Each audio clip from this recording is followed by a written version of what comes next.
నమస్తే, welcome to our channel. నేను మిస్సిరి. తెలంగాణలో కాంగ్రెస్ ప్రభుత్వం పడిపోతుందా? పొంగులేటి శ్రీనివాస్ రెడ్డి వల్ల కాంగ్రెస్ కి ముప్పు పొంచి ఉందా? సో ఈ అంశాన్ని మనకి వివరించడానికి మనతో పాటు ఉన్నారు ప్రముఖ senior journalist, political analyst CS Rao garu. నమస్కారం. నమస్తే సార్, పొంగులేటి శ్రీనివాస్ రెడ్డి వల్ల తెలంగాణలో కాంగ్రెస్ ప్రభుత్వం పడిపోయే అవకాశాలు ఉన్నాయని వార్తలు వస్తున్నాయి. మళ్ళీ జగన్మోహన్ రెడ్డితో టచ్ లోకి వెళ్లారని కూడా వార్తలు వస్తున్నాయి. ఇందులో వాస్తవం ఉందా? నిజంగానే తెలంగాణలో కాంగ్రెస్ ప్రభుత్వం పడిపోతుందా? సో ఒకటేంటంటే, ఎవరు పడగొడతారు, ఏ రూపంలో పడిపోతుంది ప్రభుత్వం అనేది మనం విశ్లేషించుకునే ముందు అసలు ఈ ప్రభుత్వం పడిపోతుంది అని చెప్పి ఈ ప్రభుత్వం ప్రారంభమైనప్పటి నుంచి డే 1 నుంచి వినిపిస్తుంది. డే 1 నుంచి ఎవరు వినిపించారు? విపక్షాలు వినిపించారు. ఇప్పుడు అధికార పక్షం వినిపిస్తుంది. రేవంత్ రెడ్డి నా ప్రభుత్వాన్ని పడగొట్టేటువంటి ప్రయత్నం చేస్తున్నారు అనేటువంటి కామెంట్ ఆయనే చేశాడు. అని ఆ మాట ఎందుకన్నాడు అని అంటే, నిజంగా పడిపోయేటువంటి అవకాశం ఉందా, లేదా కావాలని చెప్పి అంటున్నారా అంటే విపక్షాల్లో ఉండే ఎమ్మెల్యేలను తీసుకోవడానికి ఇది ఒక ఎత్తుగడగా చూపించి తీసుకుంటున్నాడా? గతంలో కేసీఆర్ కూడా అదే చెప్పాడు. 2014లో ఆయన 63 మంది ఎమ్మెల్యేలతో ప్రభుత్వాన్ని ఏర్పాటు చేశాడు. ఏర్పాటు చేసిన తర్వాత ఆయన ఏం చేశాడు? చంద్రబాబు నాయుడు నా ప్రభుత్వాన్ని పడగొట్టబోతున్నాడు అని చెప్పి తెలిసి నేను మిగతా ఎమ్మెల్యేలందరినీ నేను తీసుకున్నాను, తెలుగుదేశం పార్టీ ఎమ్మెల్యేలందరినీ తీసుకున్నాను అని చెప్పి అప్పట్లో చెప్పాడు ఆయన. లేదంటే నేను అసలు విపక్షాలను ఎందుకు తీసుకున్నాను, విపక్ష ఎమ్మెల్యేలు నేను తీసుకోవాల్సిన అవసరం లేదు నాకు అని చెప్తూ తీసేసుకున్నాడు. ఆ తర్వాత ఏం చేశాడు? 2018 ఎలక్షన్లో ఆయనకి ఆల్మోస్ట్ ఫుల్ మెజారిటీ వచ్చింది. అయినప్పటికీ కాంగ్రెస్ పార్టీలో ఉండేటువంటి 12 మంది ఎమ్మెల్యేలు తీసేసుకున్నాడు. అంటే విపక్షాలు అనేవి లేకుండా చేయాలి, బలహీనమైనటువంటి విపక్షాలు మాత్రమే ఉండాలి తెలంగాణలో అనేటువంటి కాన్సెప్ట్ని పరిచయం చేసిందే కేసీఆర్. ఇప్పుడు అదే ఆయన మెడకు చుట్టుకుంటుంది. ఇప్పుడు ఏం చేస్తున్నాడు రేవంత్ రెడ్డి? మొదటి నుంచి కూడా మీరు ప్రభుత్వాన్ని పడగొడితే ప్రయత్నం చేస్తున్నారు కదా, ప్రభుత్వం పడిపోతుందని చెప్తున్నారు కదా, కాబట్టి నా ప్రభుత్వాన్ని పటిష్టపరచుకోవడానికి, స్థిరమైనటువంటి ప్రభుత్వాన్ని నడపడానికి బీఆర్ఎస్ పార్టీ ఎమ్మెల్యేలు తీసుకుంటున్నాను అనేటువంటి ప్రయత్నం చేస్తున్నట్టుగా ఒక సంకేతాలు ఇచ్చేలాగా ఆయన ఈ కామెంట్ చేశాడా అనేది కూడా ఒక యాంగిల్. ఏది, నా ప్రభుత్వాన్ని పడగొట్టబోతున్నారు, పడగొట్టే అవకాశాలు ఉన్నాయని చెప్పి ఆయన నోటి నుంచే వస్తుంది. అంటే ఇప్పుడు 25 మంది ఎమ్మెల్యేలు బీఆర్ఎస్ పార్టీ నుంచి వస్తున్నారని చెప్పి నిన్న మొన్నటి నుంచి ప్రచారం జరుగుతుంది. కోమటిరెడ్డి వెంకటరెడ్డి చాలా క్లియర్గా చెప్పాడు, 25 మంది ఎమ్మెల్యేలు బీఆర్ఎస్ వాళ్ళు వచ్చి కాంగ్రెస్ పార్టీలో చేరబోతున్నారని చెప్పి తుక్కుగూడ సభకు ముందుగా, తుక్కుగూడ సభ అయిపోయిన తర్వాత కూడా చెప్పాడు. అదే సందర్భంలో ప్రభుత్వం పడగొట్టడానికి ప్రయత్నం చేస్తున్నారంటే రేవంత్ రెడ్డి చెప్తున్నారు.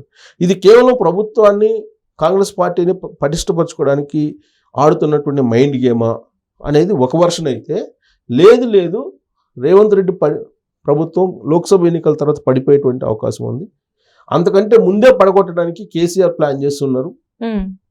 అలాగే కేసీఆర్ ఫ్రెండ్ ఎవరైతే ఉన్నారో, కేసీఆర్కి బ్రదర్ లాగా నమ్మినటువంటి విశ్వాసపాత్రులాగా ఎవరైతే ఉన్నారో జగన్మోహన్ రెడ్డి, వీళ్ళిద్దరు కలిసి ప్లాన్ చేస్తున్నారు.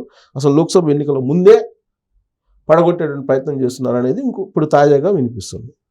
అది నిజంగా సాధ్యమా అని అంటే, ఇప్పుడు తాజాగా జరిగినటువంటి పరిణామాలు రెండింటిని మనం ఉటంకించుకోవచ్చు. ఒకటి, బట్టి విక్రమార్క తుక్కుగూడ సభకి వెళ్ళినప్పుడు ఆయన కారు ఏదైతే ఉందో, కొత్త కారు, ఆ కొత్త కారు ఎక్కడి నుంచి వచ్చింది ఆయనకి అనే దాని మీద ఒక న్యూస్ స్ప్రెడ్ కావడం జరిగింది ఇప్పుడు మీడియాలో. ఎందుకు స్ప్రెడ్ అయింది?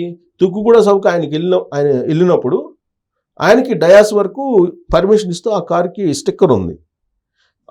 ఆయన ఆ కారులో లేకుండా డ్రైవర్ మాత్రమే వెళ్తున్నాడు. ఆ కార్ని తీసుకొని వెళ్తున్నప్పుడు ఆ డ్రైవర్ని కొట్టారు పోలీసులు. దాంతో అసలు ఈ డ్రైవర్ ఎవరు, ఈ కారు ఎవరు అనేది బయటకు వచ్చింది. తీరా సీన్ మొత్తం కూపీలాగితే తేలింది ఏంటంటే, ఆ కారు ఒక మీడియాకు సంబంధించినటువంటి, ప్రముఖ మీడియాకు సంబంధించినటువంటి అధిపతి గిఫ్ట్గా బట్టి విక్రమార్కకి ఇచ్చారు అనేటువంటి ఒక వార్త ఇప్పుడు స్ప్రెడ్ అవుతుంది. ఇది రేవంత్ రెడ్డి వర్గీయులు చేస్తున్నటువంటి ప్రచారం అనేది ఇప్పుడు తాజాగా వినిపిస్తుంది. ఎందుకు ప్రచారం చేస్తున్నాడు బట్టి విక్రమార్క మీద అంటే, ఇప్పుడు డిప్యూటీ సీఎంగా బట్టి విక్రమార్క ఉన్నాడు. రాబోయేటువంటి రోజుల్లో ఒకవేళ కాంగ్రెస్ పార్టీ ముఖ్యమంత్రిని మార్చాల్సి వస్తే బట్టి విక్రమార్కే అవకాశం ఇచ్చేటువంటి అవకాశం ఉంది అనేది ఒక వర్షన్ అయితే, లేదు అసలు sharing first 2 years Revanth Reddy, తర్వాత 2.5 years తర్వాత బట్టి విక్రమార్క అనేది అప్పట్లోనే ఒప్పందం అయింది అని చెప్పి ఢిల్లీ వర్గాల నుంచి ఇంకొక వర్షన్. అందుకే ఇప్పుడు బట్టి విక్రమార్కని ఈ కారు వ్యవహారాన్ని బయటకు తీసుకొచ్చారు రేవంత్ రెడ్డి వర్గీయులు అనేది ఒక డిస్ప్యూట్ నడుస్తుంది కాంగ్రెస్ పార్టీలో. ఇది అయిపోయింది. ఇంకో డిస్ప్యూట్ ఏంటి? పొంగులేటి శ్రీనివాసరెడ్డి మంత్రిగా ఉన్నారు.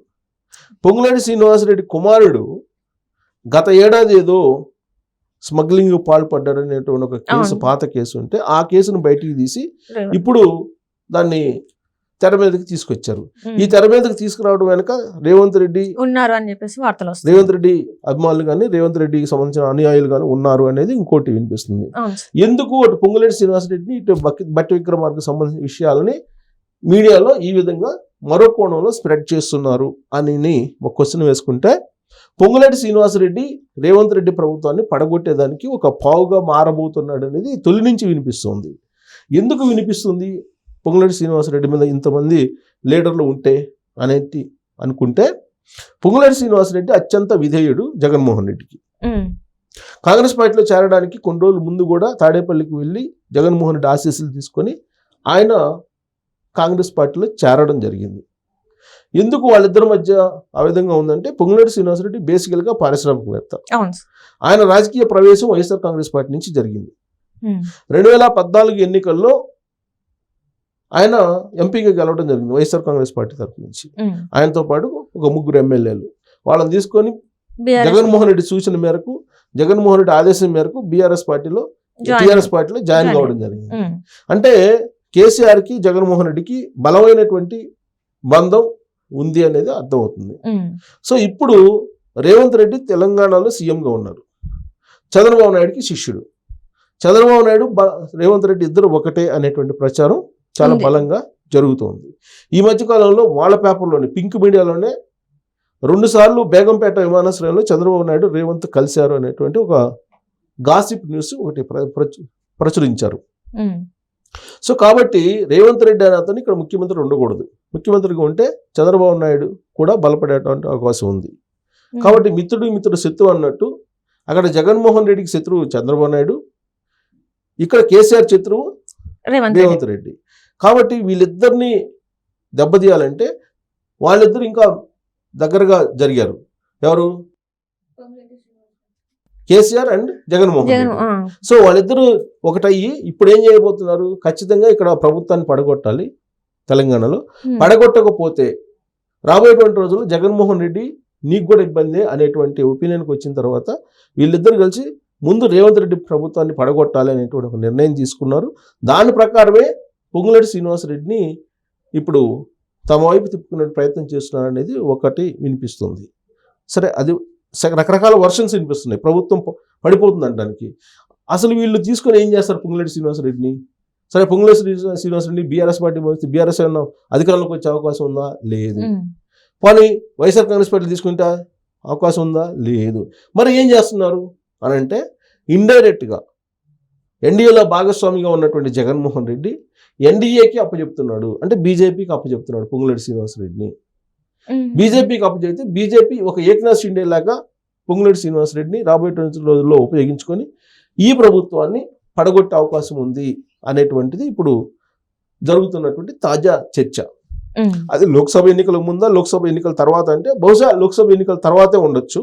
దానికి సంబంధించిన గ్రౌండ్ మాత్రం ఇప్పుడు ప్రిపేర్ అవుతుందని చెప్పి మన కళ్ళెదుట కనిపిస్తున్నటువంటి, వినిపిస్తున్నటువంటి మాటలు, వ్యాఖ్యలు, పరిణామాలు కనిపిస్తూ ఉన్నాయి. సో కాబట్టి లోక్సభ ఎన్నికల తర్వాత జగన్మోహన్ రెడ్డి, కేసీఆర్ ఇద్దరు కలిసి రేవంత్ రెడ్డి ప్రభుత్వాన్ని పడగొట్టడానికి అవకాశాలు పుష్కలంగా ఉన్నాయని చెప్పి మనం విశ్లేషణ చేసుకోవడానికి అవసరమైన పరిణామాలు మనకు కనిపిస్తున్నాయి. ఆ పరిణామాలు మనం విశ్లేషించుకున్నాం. Right sir, right. Thank you so much sir.